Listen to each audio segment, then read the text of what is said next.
Swinging a high drive into center field. It's at the wall. It is gone! Costas does it again. It's gone! It's into the bullpen! This game is tied! This game is tied! And he swings and rips one to center field. It's high, it's deep, it's back, it's gone! Sale winds, he fires. Swing and a miss, strike three, it's over! The Red Sox have won the World Championship!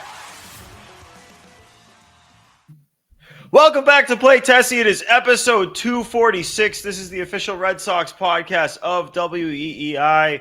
Remember, before we get started, hit that subscribe button wherever you get your podcasts. Rate 5 stars. You know the drill. We're on WEEI's YouTube page, and you can subscribe there. You can find the Play Tessie podcast playlist there. We'd appreciate it if you guys hit the thumbs up on those videos. Support your boys who are here talking about one of the best damn teams in the American League. Find us on the socials at Play Tessie on Twitter, Instagram, and TikTok.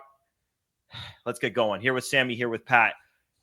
As I said, the Red Sox are one of the best teams in the American League. This is a team that now is in the top wild card spot. It's crazy because when bad things, like at the beginning of the season, good things would happen, and then you'd snap your fingers and something bad would happen, and we wouldn't be able to enjoy the good thing for even a second. But now it's like, Red Sox trade Devers, but then they win 2 out of 3 against the Mariners, which was a big series against a team that having the tiebreaker is going to be important. So it allowed us to kind of have something after that. Then Red Sox don't do anything at they get Dustin May and they get Steven Matz at the trade deadline.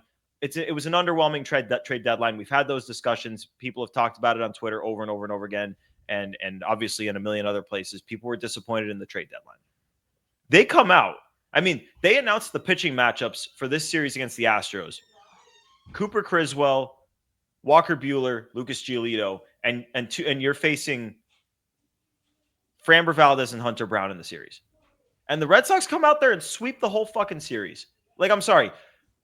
That is insane that they swept the Astros under the circumstances, because we've seen the previous iterations of the Red Sox underwhelm.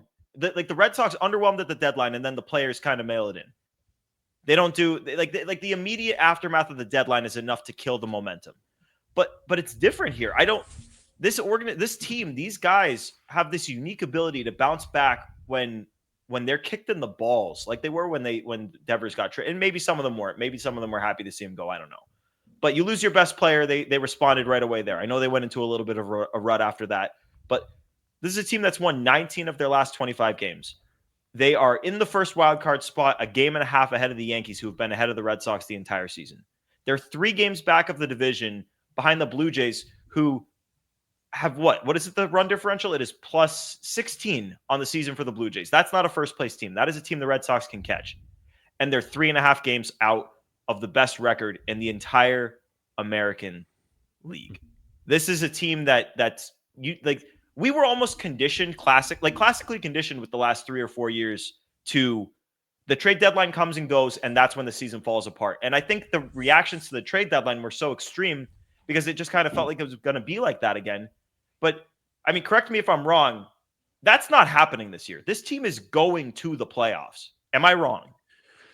It's looking like they're going to make the playoffs, and I don't blame any fan for doubting that the Red Sox could go on a run like they're on right now. Like you said, Gordo, we've been conditioned in a way as Red Sox fans, and you look at the schedule, the gauntlet, as we've been calling it for weeks now, with the Cubs, the Phillies, the Astros, and it just goes on. It's still not completely done yet. You still got the Padres and then the Astros one more time, but this just feels different, and it starts with Garrett Crochet, in my opinion, and that is why this sweep of the Astros is so impressive, because you didn't even use Garrett Crochet. And on top of that, like you said, Hunter Brown and Framber Valdez, Hunter Brown versus Cooper Criswell.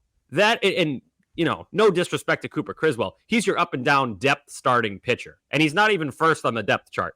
That's a mismatch on paper and on the field. And this Red Sox team, that game is the perfect encapsulation of this team. You count them out, they hang in there all game long, tie it, take the lead, win. That was awesome.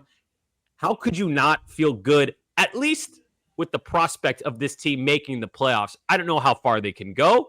We got to see how Dustin May looks. We got to see if Walker Buehler is ever going to figure this thing out. And we got to see if the pen holds up. But right now, as we record on August 3rd, I think this is a playoff team, and I'd love to hear the argument against it. I'm excited to hear from Pat here because Pat, I know you tweeted that you cooled down, and I get it. Reactions were hot after the trade deadline. But if I recall correctly, you declared the season dead after the deadline. And then you backtracked it very soon after. So I'm not going to hold that against you. We were all emotional after the trade deadline. All Red Sox fans were. But I'm curious. Right now, Fangraphs has the Red Sox playoffs odds at 75.5%. How do you feel about the Red Sox chances of making the playoffs? Yeah. I mean, day of the deadline, I was hot. I was real mad. I think I tweeted and I said if the deadline consisted of Steven Matz and Charlie Morton, I would say the season was over. Luckily for me, it was Dustin May, not Charlie Morton. So you're good. And then, but last episode I did say like every other team beside them got better. Could they make the playoffs? Sure, but it's an uphill battle. I'm all the way in. Hey! Not only do I think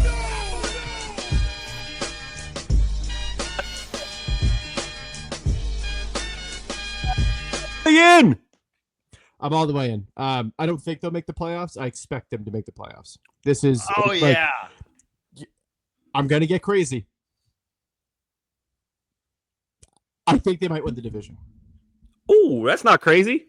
Pat, can I tell you, Pat? I'm right there with you. So, and like my thing is this not the team that we thought we had in February, in March? This is like now the stretch where this is how we expected them to be opening day. With one big difference, with one really, really big difference that Rafael Devers is gone. But record-wise and like results-wise, yes. Results-wise, this is what we expected. It's, again, and this is not the first time I've said this. It's the results we expected, but it is not the path we thought they would take to get here. So, yes, I don't fault anyone for and Pat, when Pat has a emotional take in the heat of the moment. I know Pat. I know he didn't really mean that, and I know people get upset when then they'll declare the season over. But this has been a weird way to get to where the Red Sox are at now. I know they're not anywhere yet; they're on their way, but just a weird season. But it's been, I think it's been a really fun season. Yeah. Well, since the end of May, I mean, in May, I wanted to routinely kill myself, and I was thinking, like, this team is one of my least favorite Boston sports teams of my life because every night was just a new ridiculous way to lose a one-run game, to get walked off, to lose in extra innings. But Gordo, you got to get on my wavelength, bro. I never get upset in May. I can't really get upset by a team. Actually, wait, Sammy, that's the beauty of being a fan, though, is because the pain that I suffered through in May is what makes right now feel as good as it does for me.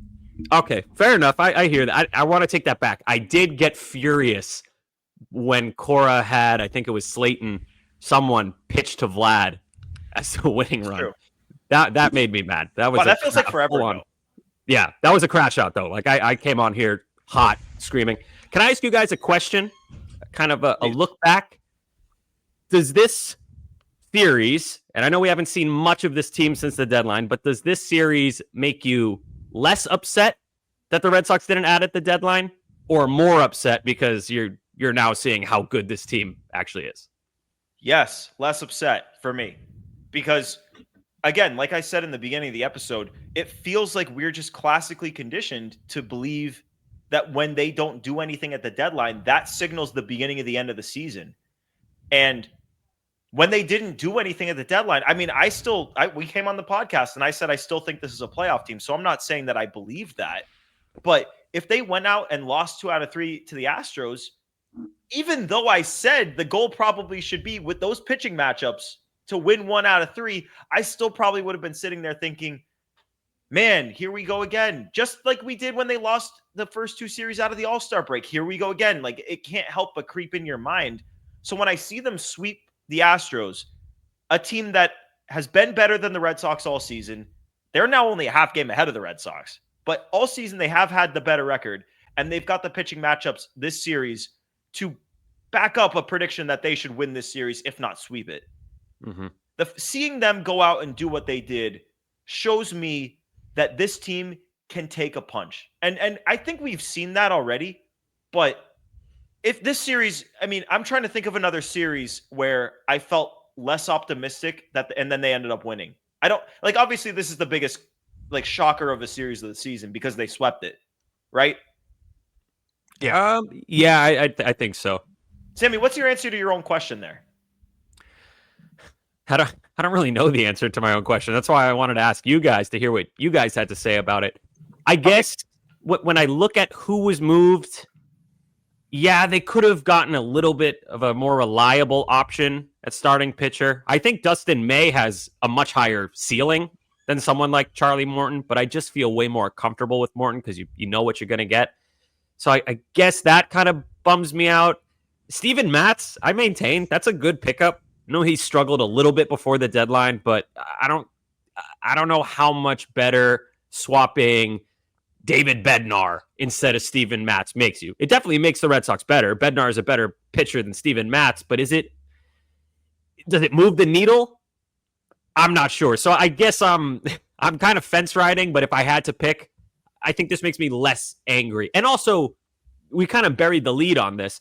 Fantastic reaction to a lackluster deadline by this Red Sox team. They could have moped around, hung their heads. They did the exact opposite. One of the wins of the season, game 1, and then they smoke them in games 2 and 3. So, yeah, I guess I'm less upset if I had to choose. Pat, let's get your answer to this. Pat's the one we really need to hear the answer for in this one. I don't think it really changed. I don't think it changes it. One thing I will say is the report from Rob that made me less mad. You're talking about the Joe Ryan report. The Joe Ryan report, between that Joe Ryan report and then supposedly from Carabas, the Rays wanting Sedan for Yandy. Like, let's clarify what Rob's, because people who didn't see it, what was it? It was that Tolley, Arias, Justinson, Garcia, they were willing to offer 2 of those 3. It was combinations of 2 of those 3, and then I believe additional like top 10 guys. So they kind of had their pick of package between, kind of 2 headlining pieces and 2 additional pieces in the top 10, which I think is a very fair price, especially if Tolley's in there. Like that's so fair. Yeah, big offer. And then Carab is supposedly saying that the Rays wanted Sedan for Yandy. So I understand not getting those guys, because if you're upping those prices or not meeting the Sedan price, obviously, totally understandable that you did not get those guys. I'm more mad that they didn't get in heavier on the rental market, meaning the O'Hearns, the Merrill Kellys, the Charlie Mortons, but the guys that were obviously going to move, it feels like they were never really truly in on those guys, and those would be upgrades for the next 2 months. You know what I mean? Yeah, I mean, you'd have to feel better. And again, like Sammy said, Dustin May does have a reasonably high ceiling. It's hard to imagine a guy going nuts with the season that he's had, having 2 months. If he were controllable, then then you can sort of dream a little bit. But 2 months, it's like you only have so much time. Could they have gotten a Charlie Morton? I mean, you look at a guy, even the guy that they're facing, I believe in game 1 of the Royals series, Bailey Falter gets traded to the Royals, and he's got a 3.73 ERA on the season. Like there were options that maybe you could have gotten maybe a little bit more of a stabilizing force there. I don't know. Dustin May is definitely a better pitcher than Bailey Falter, but I can't have a guy named Falter. I can't have a pitcher named Falter on the team. He's also a bum. He's also a bum. I shouldn't even be comparing it. It's the bat. But at the same time, Abraham Toro hit his first right-handed homer of the season and makes you feel like, oh, like Abraham Toro, remember he had that nice little run. Maybe he's capable of that again. Like I wish they'd gotten a bat too, but what bats were traded besides Ryan O'Hearn that could have filled that spot is the question. That's the only one. That's the only one I wanted. Josh Naylor, because he was early. That we forget about. True. Him. Yeah. I guess Suarez. That's really the offer they should have beat. Yeah, I was gonna say Suarez. Yeah, but that's like top of the. Yeah. Do you guys? Let's go back to the Joe Ryan thing for a second, because obviously we have to talk about this. And there's reports that they're going to play the password at first base in the minors coming up to maybe give him a clearer path to the big leagues. But I mean, you see the offers that the Red Sox put out there that Pat was talking about. Rob's report, very good reporting on Rob's part to get that package, because you don't always get to hear what those offers were, because obviously these players are all still in the Red Sox organization. But it makes me feel like something is, and by the way, Sandy Alcantara's name was in there too. It wasn't just Joe Ryan. They were offering big packages for Sandy as well. It really makes me think that in the offseason, their path to get that next stud at the top of the rotation is going to come via trade. Like, there's some good pitchers that are going to hit the market on free agency, but I feel like Joe Ryan's going to end up being a Sox by opening day next year. Yeah. I feel fantastic about that prospect. Like, this is the kind of, they laid the groundwork in the winter kind of, they laid the groundwork at the deadline for the winter, I should say. That type of move. I think the Red Sox and Twins are going to be flirting early on in the offseason. And I actually think they're going to trade for Joe Ryan. If they don't, like you said, Gordo, there's a lot of good options. So even if they don't get Joe Ryan, I'm supremely confident that they're going to add a quote unquote number 2 starter, another top of the line starter to go behind Garrett Crochet. I feel great about that. They clearly know they need it if they're willing to offer the packages that were reportedly, like, I get Ken Rosenthal said the feeble thing. I don't buy that shit for a second. Like, Ken Rosenthal's as good as they come.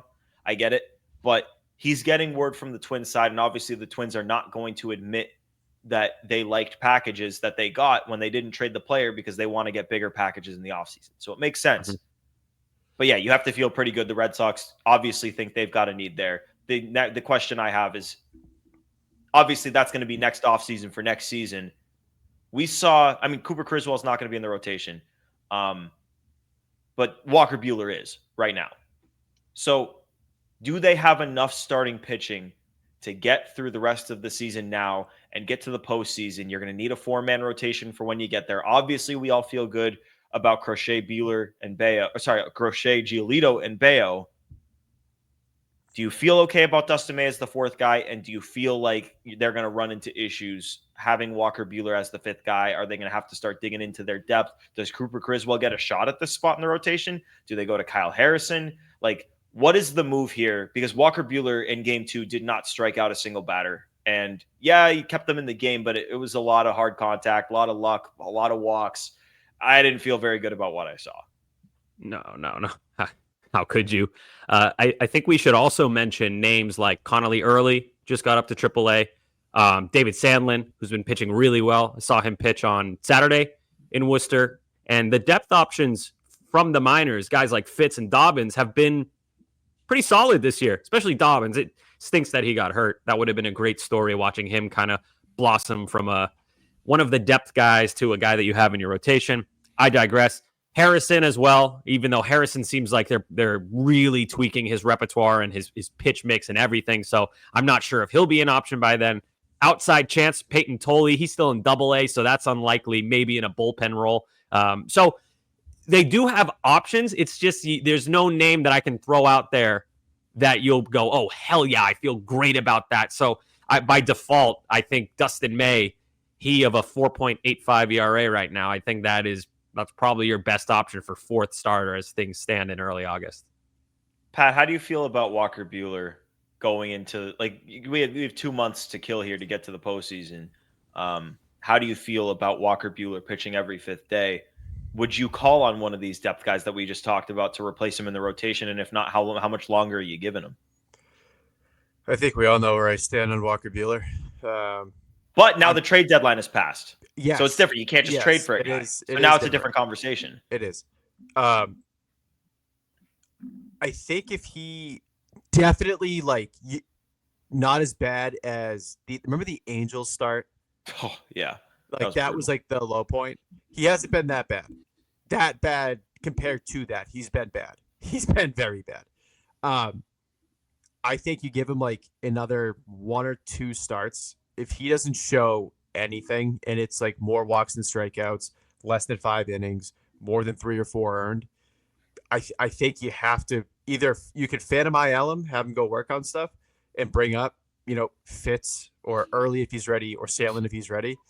But down the home stretch, once September gets here, end of August gets here, if he is not capable to give you at least 5 innings of less than 3-run ball, you can't roll with him. You can't do it because he's way too volatile. And here's the issue though. I agree with you, Pat. The thing that makes it difficult, they just traded for Steven Matz, and they had so much bullpen depth that they sent Brendan Bernardino down to AAA on a 13-inning scoreless streak. Not even saying that like it was the wrong decision to do. I think the decision, him or Murph, like they've both been great. So you're going to send a guy down that's been really good. If Buehler is taken out of the rotation, your options are Phantom IL, DFA, or you put him in the bullpen and you have to figure out who's getting optioned or who's getting DFA'd. And like right now, if you're putting him in the bullpen, to me, it feels like the move would probably be a Jorge Alcala DFA, which I don't think they're going to want to do. They traded a prospect for him. He's shown flashes. Obviously, he's not been good his last, 3 or so outings. I get it. It has been ugly. He hasn't been able to find the strike zone. But that's not the kind of arm you want to trade a prospect for and give up on within a month. That's the kind of guy you want to hold onto to the offseason and have him in your hands in the offseason. So it's tough. It's a tough decision. I genuinely believe that if Walker Buehler is going to get pulled from the rotation, your options are Phantom IL or DFA. That's it to me. I wouldn't put him in the bullpen. How could you trust him coming out of the bullpen? What if he doesn't have his command? We've seen what happens when he doesn't have his command. He's not exactly great at getting it back in the middle of the inning. It's been a little messy. What's up, Pat? Yeah, Sammy just kind of alluded to it. It would be one thing if it was like a second or third time through the order thing, where like kind of like Houck was a couple of years ago, where it was like that third, fourth inning where he kind of like fell apart, wheels came off. I don't trust him, period. Never mind against 7, 8, 9 in the order, off the bat against 1, 2, 3, first time through. There is in no context right now where I feel good about Walker Buehler facing someone. And I would say it's more of a risk than way more risk than a reward if you put him in the bullpen. Joe? Well, to the point about the timeline, though, did you guys see or listen to the game about Alex Cora's reaction to Buehler struggling? Like, it was described that Cora was incensed, or not incensed, but he was just very angry and frustrated by pretty much every pitcher that day that struggled. Like he was mad about Buehler. He was mad about Alcala, Hicks, and Hicks too. Like Cora knows, like they need, like, because the ideal solution is Buehler figures this all out and you can keep him in the rotation. You feel good about him if you're making postseason starts. But Cora knows that like the time is now. They need good pitching and they can't be playing this waiting game for so long. The upside with Buehler here this entire season, like when you signed the guy, you signed him for the upside that, hey, this is a guy who's going to turn it on come postseason time and he's going to make those starts for us. He's got that experience and he turns it up. Not just one, not just two. Like he turns it up all the way in the postseason. But he's got to show you that you can trust him to even give him that shot in the postseason. So I understand, particularly after the deadline, if they want to give him a little bit of time, a couple more starts, I get it. Like whoever you're trying out, it's not like there's some elite like pitching prospect who's crushing it. Like Kyle Harrison is the closest we have to a really good pitching prospect. But as Sammy said, he's working on a ton of stuff in AAA, overhauling the arsenal, and it's looking better. But there's no sure bets. There's no trade deadline addition to come. But at a certain point, you're just not going to be able to trust Walker Buehler enough to give him postseason chances to show you that he can turn it up a notch. Like you're not going to trust him to do that. So yeah, I wouldn't yank him from the rotation now. I would have yanked him from the rotation in favor of a trade deadline addition. It's too late for that now. They removed Fitz, and this is where you're at. But yeah, if it's maybe 2 more tough starts, would I give Cooper Criswell that spot start? Yeah, I would. And if he doesn't do it, I'd give it to Richard Fitz, Kyle Harrison, and just try to find lightning in a bottle. Give yourself a chance. Sammy? I think we do have to mention, even though this is kind of a unlikely outside chance kind of thing, the waiver deadline is kind of sort of back. It's almost the same as it used to be with like a few tweaks. I won't get too detailed. You can't trade anything for the guys. It's literally just taking the contracts. Right. So, and there's another, I should pull this up, but yeah, it's kind of sort of like it used to be, but no trades. You just take the player basically. One guy I'm thinking is, I think Savali would be the best option to get via that path, but that's unlikely because the Red Sox are too good. So likely someone else claims Savali before he even gets to the Red Sox. The other one, a little more realistic, let me know what you guys think of this, is Justin Verlander. And he's kind of had this sort of, not a deal, but this conversation with San Francisco saying, like, if there's a spot you want to go, we can try to get you there. So it's a little weird. It's not likely. In fact, it's pretty unlikely, but there is an outside chance the Red Sox could end up with one of these passable pitchers that are currently on a team that's not contending via waivers. So cross your fingers for that, but don't get your hopes up. It's just tough to think about because we all, like Pat said, I think this team could win the division. I agree. Sammy, do you think this team, like, you think this team can win the division? If this team gets to the point where they're in the top of the, like, you've got what, about 28 days until that deadline, the waiver deadline. It's the end of August, I believe. Do I have that right? Yes. Yeah. End of August. End of August. It's a month after the deadline. Yeah. Right. So Trade end deadline. of August. Yeah. End of August. I'd like to think that the Red Sox are going to be in a position where these guys, like, remember all those years ago when the Angels DFA'd everyone, like the Guardians got everyone because they were the worst team that was still in contention for the playoffs. So they just claimed all those guys and they got a lot of them. They were the worst of the best. That was it. Right. The worst contender. They were the worst contender, and they got all the guys. Anyone who's worth claiming, if the Red Sox do what we hope and think they can do between now and the end of August, they're not going to be in a position to get them. That's what scares me. Do you guys know? So if, let's say, Verlander does get put on waivers and Tampa claims him because they have a 5% chance, can he say no? Or can the Giants say no? He has to go, right? Yeah. So if he were to be put on waivers, it would have had to be kind of a leap of faith for him. Got fingers crossed that you land somewhere that you're into. I mean, he could always just retire. Just be like, no, I'm not pitching. But okay, yeah, they have that sort of leverage. Yeah. Yes, they could just like straight up refuse. Like, there you go. You could do that. Hey, if Tampa Bay, I don't want to pitch in a minor league ballpark for the last 2 months or last month of my career. If you pick me, I'm done. I'm not showing up. So don't do it. Do that, Justin Verlander. Come to Boston. Bring Kate Upton. Pat? No, I was gonna say, like, I'm just looking at the teams ahead of them on the waiver wire that need starting pitching. Like, I think Texas would take a flyer on him.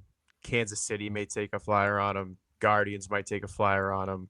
Yankees didn't do shit for their rotation. Yankees might take a flyer on him. Yeah. And then out west, you got, the Reds maybe, Padres.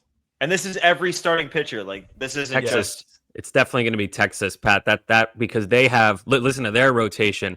DeGrom, injury prone. Evaldi, injury prone. Molly, injury prone. And then they have Kumar Rocker and Jack Leiter, who are not super reliable. So Merrill Kelly now too. Yeah. So I think that would be the team just because they are held together by duct tape right now. That rotation. It's good rotation. It's just not super reliable health-wise.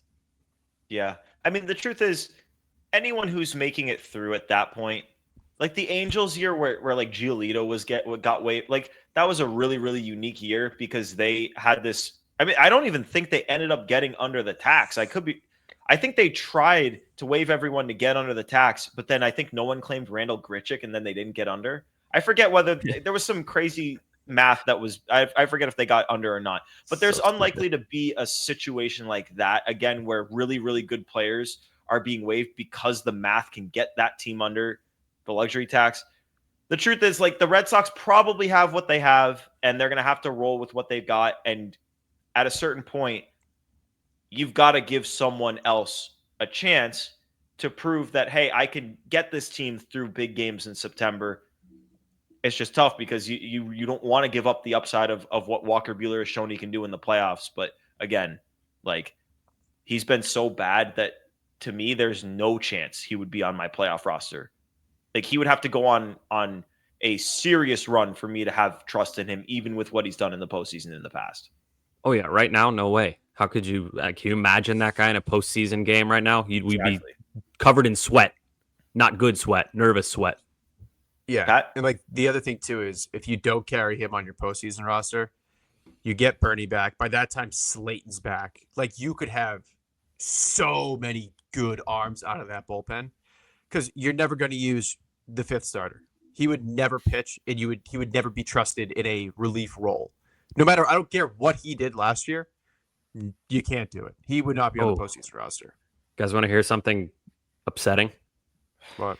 Please. Charlie Morton in his debut versus the Phillies, pitching for the Tigers, 6 innings, only 4 hits, 1 run, 1 walk, 6 Ks. I mean, I went on record saying I would have rather had Morton than May, but what I will say is the acquisition of Dustin May kind of in a way felt like a we believe in you to Walker Buehler, because Dustin May, out of all of the pitchers traded at the deadline, would be probably the best one if pushed into a bullpen role. His stuff would be really good out of the bullpen. So if you did happen to find lightning in a bottle with Buehler or any other starter in your rotation, Dustin May pushed to the bullpen for the postseason actually could be a weapon for you in a way that a Charlie Morton really wouldn't translate in the same way.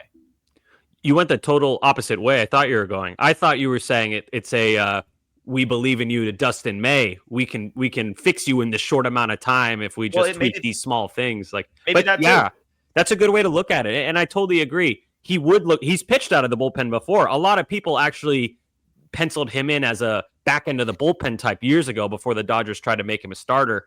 So yeah, I could see that happening. I'd feel a lot more comfortable about Dustin May coming out of the bullpen, but obvious trade-off would be Buehler has to start a playoff game. God, I can't even get that sentence out without shuddering right now. And I've been pretty patient with Buehler. Like, too patient, maybe. Yeah. I mean, it's not even like I really wish, and Breslow, again, I don't even know why he had that media availability today, but like he confirmed again that Patrick Sandoval's not coming back. Obviously, we've known that Cutter's not coming back. And now the news that Tanner Houck is getting Tommy John surgery, which obviously, like, he's had such a brutal year, both mentally and physically. Just you feel terrible for him because with the timing of this, he's probably going to miss most or all of 2026 too. Like, he's out there saying, yeah, they say 12 to 14 months. So I'm hoping it's 12 months and I can come back and help them down the stretch. But like Tanner Houck, when he comes back to this team, like he's probably not going to get that chance again to be that starting pitcher that we thought he could be entering the season, that he was last year. Like, he's going to come back. Wow. I mean, really, when you think about it, it could be bad for him because he's missing the rest of this year. He's probably going to miss all of next year. We've seen these Tommy John guys. They always have setbacks. They always do. And if he does, then you hit the lockout year. It's like the poor guy is going to basically have gone maybe 3 years without pitching if shit really doesn't break his way. Yeah, that's scary. I don't think we can preclude him from not getting a shot again because we don't know what the state of the team is going to be. But if everything goes to plan, I agree with you, Gordo. I don't think they're going to pencil him in for a big-time rotation role. I saw this floated, and I don't think it'll happen, but it'll be an interesting conversation, I think. You think there's a chance he gets non-tendered? Wow. Jeez. I hate that we're even talking about that. I can't even outside chance because I can't definitively say no to that. That's because he would be a free agent after 27. Yeah. So he wouldn't even pitch for the Sox again. Is my point. That'd be crazy, dude. So it's basically asking what's more valuable.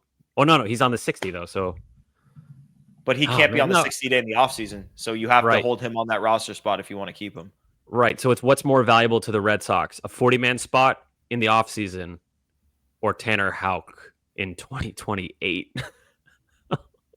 The more we talk about this, the more it kind of, I don't know. Sammy, he's a free agent going into 2028.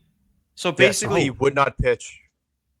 If there's a lockout, he would never pitch for the Red Sox again. Well, if there's a lockout, he wouldn't earn the service time. So he would pitch in 2028 if the lockout cancels the whole season. Okay. But the scary thing that, like, the worst case scenario here, if you're talking his service time, is obviously he's not pitching again in 25. He's probably not going to pitch in 26. And let's say the lockout eats up half the games in 27, then you're paying Houck 2.5 years. Well, you're paying him his 26 salary and whatever prorated version of his 27 salary to get however many games they play in 27. So let's say it's a half season. Like, yeah, I mean, I think there is an argument to non-tender him. That would suck. That would suck. Mm-hmm. I would hate it. I would hate it. But a lot of this depends on the lockout too, I think. And I know it doesn't accrue service time, but you are a year older. You can't stop father time. And the other thing too is, let's say I don't think it happens. Let's say all of 27 is a lockout. Like the whole season's just washed, whatever. He would come back after 2.5, pretty much like 3, because he's pretty much missed this whole season. 3 years off at 32 years old after Tommy John. No, you're right. Can you Pat. pitch in overseas leagues during the lockout? Or does that go case by case? It might be like past lockout might be different than current. Let me try to figure this out. Ask Grok. Goink Won't know. But yeah, that it sucks that we even have to have this conversation about Tanner Houck. A year ago, we were talking about what an incredible first half he's had. Let's see what he looks like in the second half. Oh, bad start, but he'll bounce back. He has not bounced back since then. Kind of makes you think, when did the arm, elbow issues start to affect him? Okay, I've got an answer on AI. It says, yes, MLB players on the 40-man roster can indeed sign with and play for foreign professional leagues during a lockout, provided they comply with that league's rules. And you know what? This actually, I want to say that I remember something about Kobe Bryant threatening to sign overseas during an NBA lockout. So, I mean, sure, go pitch in like Korea or something, I guess, if there's a lockout. I don't know. Korean Houck, dude? I'd be down for Korean Houck.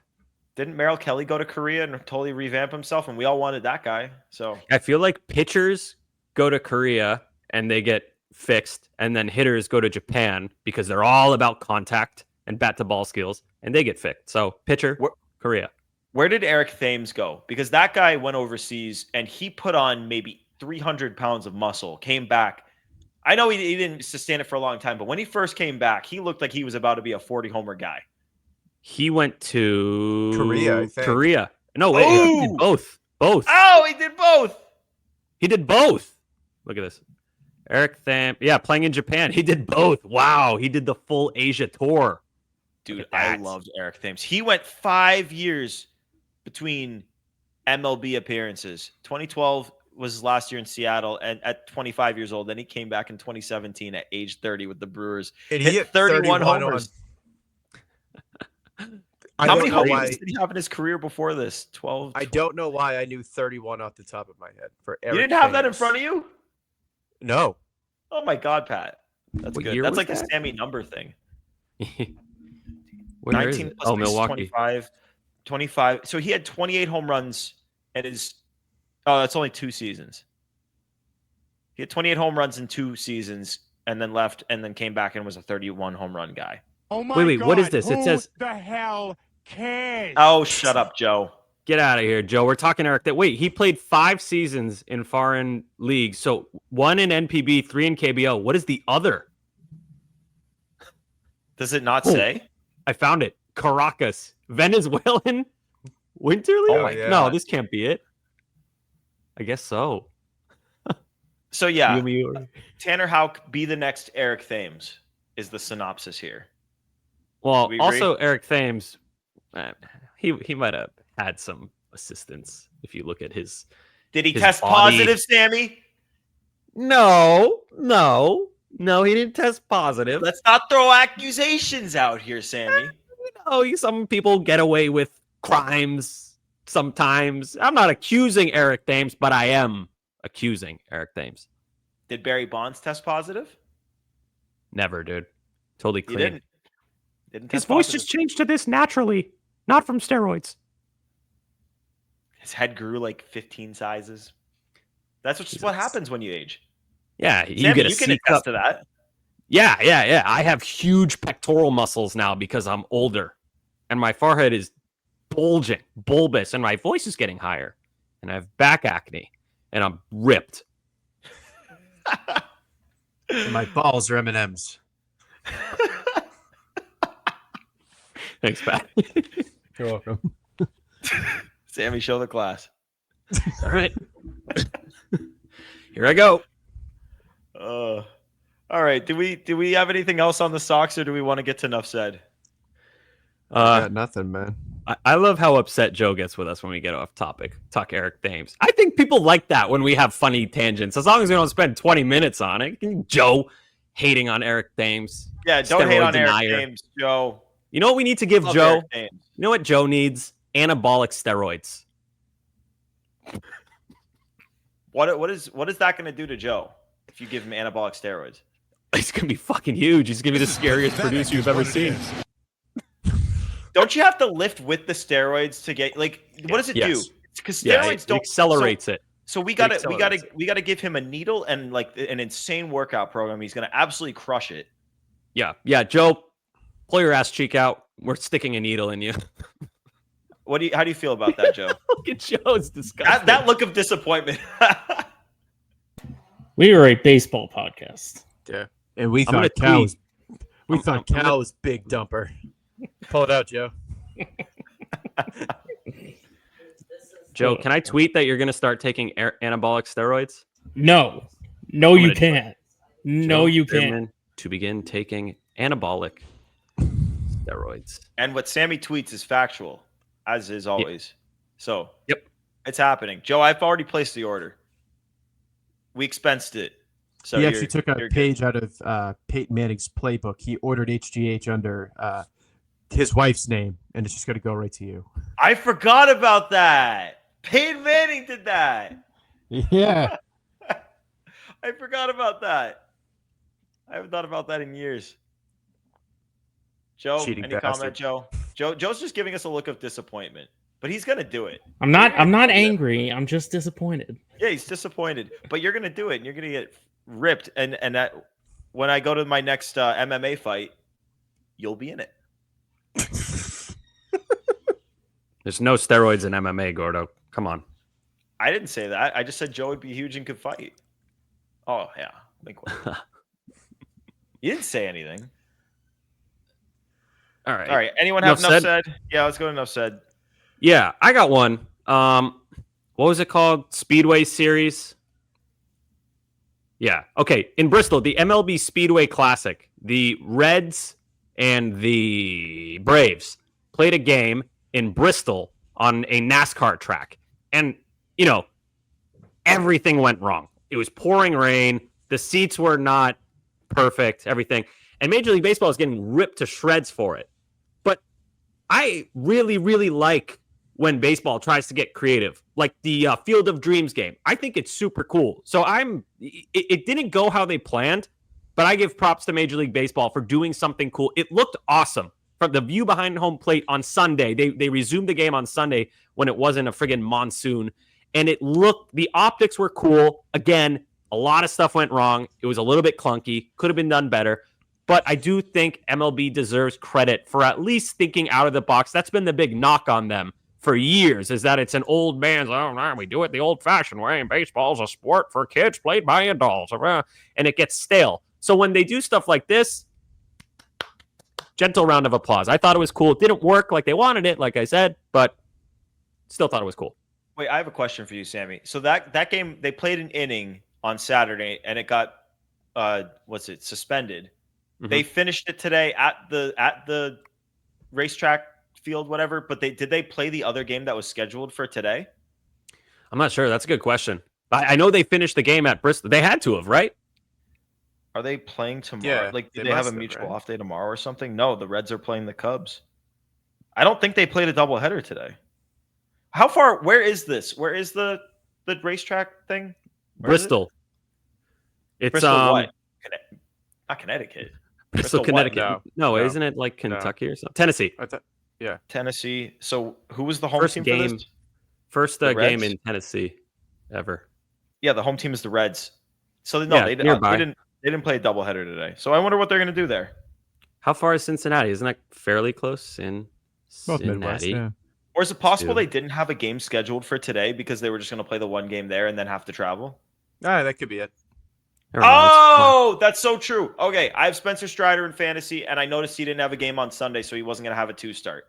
I noticed that, and I was like, why? and that's why. So they didn't have a game today. Makes sense. Okay, yeah. It's a 5-hour drive, Cincinnati. Oh, Bristol's kind of sort of between Cincinnati and Atlanta. It's not super close to either, but yeah, I don't know. It wasn't perfect. I fully admit it was not perfect, and the execution was poor. I just like the creativity. I want more cool games like that. I was trying to think of other places they could do games. I like how the NBA did a game on an aircraft carrier. I think it might have been college basketball, but they did a game on an aircraft carrier. What? And the entire audience was troops, which was cool. Wait, what do you mean on an aircraft carrier? What does that even mean? The big ships, Like the on ships the that carrier planes ship. landed on. Yeah. Like, so it was like or carry, excuse me. like a boat Yeah, basically. on the water. Yes. Yeah. Not moving. That's typically where they tend to be. Yeah. That's Boats crazy. do go in the I did not water. know they did that. Yeah, I'll find a picture. But that's my point, is cool stuff like that grows the sport. I never, ever watched basketball until the playoffs, but I heard about this. So there you go. It gets fans who normally wouldn't be interested. I'm talking about it years later. And I think the same thing goes for something like Bristol. Just try to clean up the execution next time. Pat, you got enough said? You know what? I'm not sure I do. Okay. I don't think I can do. go. I normally go. do. Incredible. All Yeah, right. come back to me.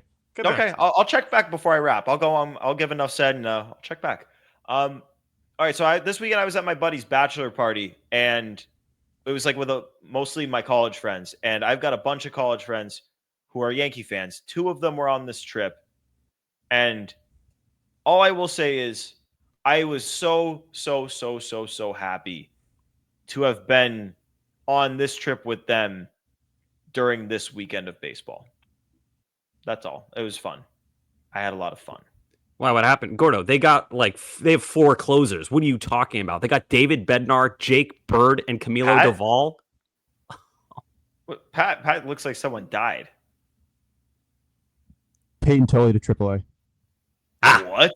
Yeah, it's promotion season right now. Yeah, Seattle just brought up Colt Emerson. Like, all the big boys are coming up. That's why I keep saying I think Peyton Tully's going to pitch in the bullpen for the Red Sox this year. He sure is if he's getting promoted to AAA right now. You guys doubted me. You I didn't doubted doubt that. you. I agreed with you. You know why I got this Didn't he right? make like 3 starts in AA? I think it was like He 5. made a handful. Yeah. But you know why? You know why I knew this? Because the Sox prospects guys said it. And those guys know their shit. So I trust them. They sure do. Mhm. That was not an original take from me. I don't want to take credit for it. It's cheap. So what you're saying is that you don't know ball, and they do. Is what you're I've saying. never watched baseball in my life. I actually it's more of a hockey guy. Non-ball knower over here. That's Sammy. You're pointing right to there. Pat on my You're screen. pointing at me. Really? Oh wow. Are you sure? Yeah. That's crazy. Okay. Well, I guess Pat doesn't know ball either. Joe's above me. Is Joe above me? Joe's muted. Joe doesn't know mute. Yeah, Joe doesn't know how to unmute himself. Sorry, I was too busy taking my steroids. I see. Calling Express them- delivery. Anabolic Joe. We're gonna Whatever. start calling you that. Oh, Let's not. I do want to give props to Will Fleming for just an awesome gesture he did today, bringing in Jimmy, the parking attendant, in for an inning. that's it. Part of that 4th run inning, I might add. That dude is awesome. We got our first taste of him when Whitlock said he would bring him to rob the town, and then obviously people saw him in the Netflix doc. But I just thought that was such an awesome gesture. That's awesome. Is there a way for me to go back and listen to that? Like, what did they talk about, Joe? They were just shooting the shit, pretty much. He's not Yeah, like we're retiring or anything, is he? No. He had a death in the family. I believe it was his mother passed away. So they brought him in because he was out for a while. He came back. They brought him in. He kind of spoke about what he was going through, and Will did a really nice kind of explanation of what he does for the Red Sox and how he's the most positive guy you'll ever see. And it was great. It was really, he was funny, all things considered. He just went through kind of a sad time in his life, but he was still cracking jokes in the booth. Diehard Red Sox fan. He kept going like, Seti. Yeah, look at Seti. He's just great. Good sense of humor. You could tell everyone at Fenway loves him. So, Joe, I agree. That was nice. And Will handled it beautifully. Lenny, too. Both did a great job. So kudos to everyone involved. That's awesome. He's in the parking lot. If you walk by the player parking lot, he's always standing there. If you see him, shout him out because he is super cool. And it was awesome to hear in spring training players like Garrett Whitlock shouted him out. And I talked to him about it. He was so appreciative, so excited that like he got shouted out by one of the players. And yeah, he's just a big Sox fan. So that's awesome to hear. I didn't know he got plays on a role broadcast. a role too. Sorry for interrupting. He plays a role too. Like he helps. He spoke a little bit about how part of what he does is keeping the young guys comfortable, keep them loose, because it's intimidating. We grow up coming to Fenway. We're used to going to Fenway. It's like our second home. But for these kids, like Roman Anthony, who's from Florida, it's probably intimidating for him the first time he goes to Fenway. Holy shit, this is Fenway Park. This is the site of the town. So yeah, it isn't. He's not just parking the cars. Like he's helping out. He's talking to these guys. He's the first face they see. I think that's important, and that's part of what they discussed today on WEEI. That's awesome. Good for him. So Pat, you're enough said as Peyton Tully. You're good to go. Oh yeah. All right. Good pod today, guys. The Red Sox are playing good ball. I'm proud of this team. Again, just like to wrap it up. So many times they got kicked in the dick this year and have gotten back up and have put themselves in a position to not just make the playoffs for the first time since 2021, but to win the division, maybe even have the best record in the American League. And they've got an easier stretch of games coming up after they finish up this. If they finish the hard part of the gauntlet, they've still got some tough teams coming up. But this is a team that has a chance to make a real run here. And tell your friends, tell your family that we back up here. It's time for the Sox, man. It's time to go. It's post-deadline. This team's playing great ball. This is going to be a postseason baseball team. We're going to have baseball in October for the Red Sox, and hopefully it's at Fenway Park. Maybe they even get a bye through the first round, win the division, have one of the best records in baseball. They can do it, but it's go time. And I'm glad to see that they are getting hot at the right time. I'm proud of this team, and I'm just, once again, just so excited every night to watch the Red Sox play baseball. And when you're this late in the summer and you still have that feeling, that is awesome. And I'm happy that it's here. So we'll be back in your ears in a couple of days. Thanks for tuning in to episode, 246 of Play Tessie. Appreciate you tuning in. Remember to subscribe on WEI, wherever you get your podcasts, Odyssey, Spotify, Apple Podcasts, and then find WEI's YouTube page and subscribe there as well. Hit the thumbs up on all of our videos on the Play Tessie playlist. You can find Play Tessie on all the socials, at Play Tessie on Twitter, Instagram, and TikTok. For Sammy, for Pat, for soon-to-be very jacked Joe Braverman, it is Gordo here, talking Sox. Thanks for tuning in. Peace.